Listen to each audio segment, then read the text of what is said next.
అందరికీ నమస్కారం. ఈరోజు మన ఛానల్లో ఈ 2025 సంవత్సరంలో అక్షయ తృతీయ ఎప్పుడొచ్చింది, అది ఏప్రిల్ 23న లేక 30న ఎప్పుడు అని, అలాగే అక్షయ తృతీయ విశిష్టత ఏమిటో, అక్షయ తృతీయకు బంగారానికి ఉన్న సంబంధం ఏమిటో, ఈరోజు ఏ ఏ శుభకార్యాలు చేయవచ్చో, అలాగే ఈరోజు బంగారం తప్పనిసరిగా కొనాలా అనే విషయం గురించి, ఈరోజు ఏమేం దానం చేస్తే వచ్చే ఫలితాలు ఏమిటో ఈరోజు మనం ఈ వీడియో ద్వారా పూర్తి వివరాలు తెలుసుకుందాం. ఎక్కడ స్కిప్ చేయకుండా పూర్తి వీడియో చూస్తారని ఆశిస్తున్నాను.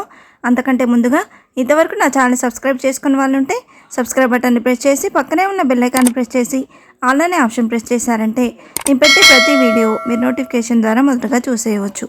ముందుగా వీడియోలోకి వెళ్ళిపోదాం. హిందూ పంచాంగం ప్రకారం ప్రతి సంవత్సరం వైశాఖ మాసంలో శుక్లపక్షంలో తదియ తేదీ నాడు అక్షయ తృతీయ పండుగను జరుపుకుంటాం. అక్షయ అంటే తరగనిదని అర్థం. ఈ రోజున ఏ పని ప్రారంభించినా ఖచ్చితంగా విజయం లభిస్తుందని నమ్మకం. శివయ్య అనుగ్రహంతో కుబేరుడు సంపదలకు రక్షకుడిగా నియమితుడైనది అక్షయ తృతీయ రోజే. మహాలక్ష్మిని శ్రీహరి వివాహం చేసుకున్న శుభదినంగా కూడా ఈ రోజును పేర్కొన్నారు.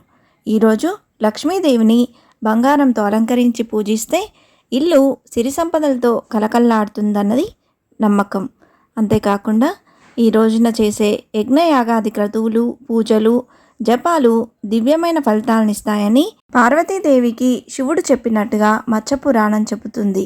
ఈ రోజున దాన ధర్మాలు చేస్తే అద్భుతమైన ఫలం సిద్ధిస్తుందని నారద పురాణం చెబుతుంది.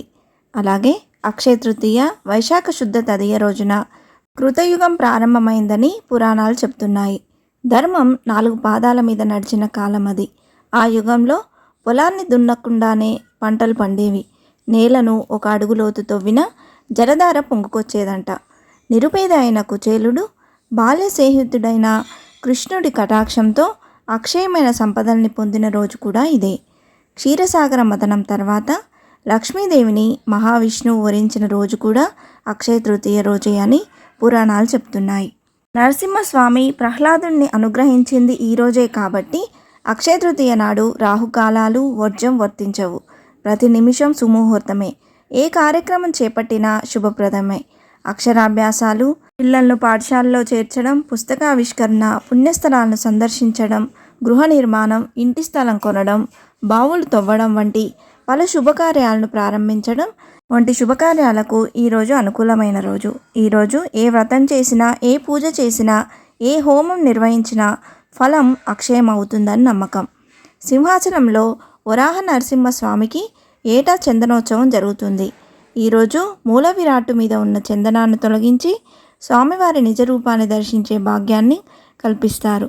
ఆ రోజు ఓ కొత్త కుండలో కానీ, కూజాలో కానీ మంచినీరు పోసి దాహార్తులకు శ్రద్ధతో సమర్పిస్తే ఎన్ని జన్మల్లోనైనా నీటికి కొరత ఉండదని నమ్మకం. ఈ రోజున అతిథులకు, అభాగ్యులకు పెరుగన్నంతో కూడిన భోజనం సమర్పిస్తే ఏ రోజు ఆకలితో మనం అలమటించాల్సిన రోజు రాదని నమ్మకం. ఈ రోజున వస్త్రదానం, స్వయం పాకం, దక్షిణ తాంబూలాదులు సమర్పించుకుంటే మన ఉత్తర జన్మల్లో వాటికి లోటు రాదు. అలాగే గొడుగులు, చెప్పులు, విసనకర్రల వంటివి దానం చేస్తే ఎంతో పుణ్యం లభిస్తుందంట. ముఖ్యంగా ఈరోజు నిషిద్ధ కర్మల జోలికి వెళ్ళకపోవడం ఎంతో శ్రేయస్కరం.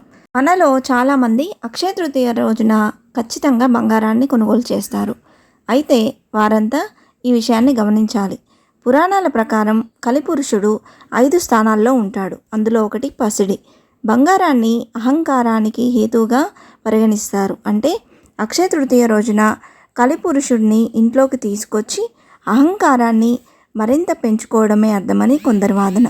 అయితే ఈ రోజున బంగారం కొనాలనే ప్రచారం ఎందుకు వచ్చిందంటే ఈ పర్వదినాన బంగారం కొనడం కాదు, దానం చేయాలన్నది అసలు విషయం. అయితే బంగారం కొనే శక్తి సామర్థ్యాలు చాలామందికి ఉండవు. అందుకే ఆహారం, వస్త్రాలు దానం చేయడం వల్ల శుభ ఫలితాలు వస్తాయని పెద్దలు చెప్తారు. పురాణాల ప్రకారం అక్షయ తృతీయ రోజునే పరశురాముడు, హయగ్రీవుడు, నరనారాయణుడు జన్మించారు. అక్షయ తృతీయ వంటి పవిత్రమైన రోజున బ్రహ్మదేవుడి కుమారుడైన అక్షయ కుమారుడు కూడా జన్మించాడు. అక్షయ తృతీయ రోజునే ఆదిశంకరాచార్యులు కనకదార స్తోత్రాన్ని రచించారు.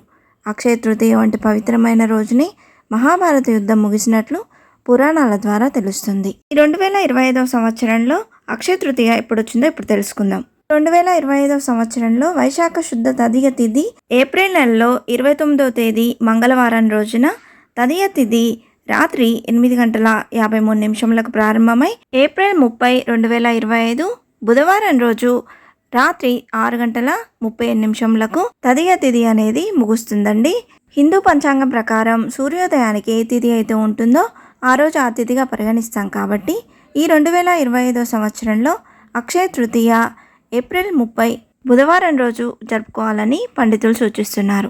అక్షయ తృతీయ వంటి పవిత్రమైన రోజున భూలోకంలోకి బంగారం మొదటిసారిగా గండకీ నదిలోని సాలగ్రామాల గర్భం నుంచి వైశాఖ శుద్ధ తదియ తిథి నాడు ఆవిర్భవించింది. అందుకే ఈ రోజును అక్షయ తృతీయగా జరుపుకుంటారు. అసలు బంగారానికి ఈ అక్షయ తృతీయకున్న సంబంధం ఏమిటో అంటే పురాణాల ప్రకారం బంగారాన్ని దేవలోహంగా పరిగణించేవారంట. బంగారానికి హిరణ్మయి అనే మరో పేరు కూడా ఉంది. అందుకే ఈరోజు బంగారాన్ని కొనుగోలు చేస్తుంటారు. అందరూ అది కొనలేరు కాబట్టి లక్ష్మీదేవికి సూచకంగా భావించేటువంటి చీపురును కానీ గల్లుప్పును కానీ నూనెను కానీ ఇంటికి తీసుకురావచ్చు.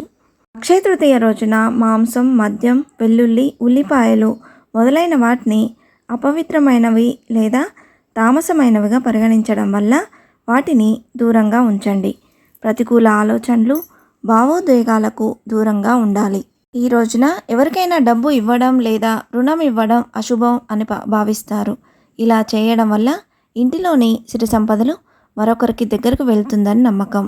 ఈ రోజున ఎట్టి పరిస్థితుల్లోనూ గొడవలు పడకూడదు, దొంగతనాలు చేయకూడదు. ఈ రోజున మంచి పని చేయడం, సానుకూలతను వ్యాప్తి చేయడంపై దృష్టి పెట్టాలి. జీవితంలో సుఖ సంతోషాలను ఆహ్వానించాలనుకుంటే కొన్ని చర్యలు తప్పనిసరి. ఇంతే ఫ్రెండ్స్, ఈ వీడియో మీకు నచ్చిందని ఆశిస్తున్నాను. ఇలాంటి ఇంట్రెస్టింగ్ వీడియోస్ కోసం please subscribe my channel and press the bell icon. అలాగే లైక్ చేయండి, షేర్ చేయండి. మీకు ఏమైనా సందేహం ఉంటే నా కమెంట్ బాక్స్లో పోస్ట్ చేయండి. మరొక మంచి వీడియోతో నేను ముందుకు వస్తాను. అంతవరకు సెలవు. సర్వే జన సుఖినో భవంతు. స్వస్తి.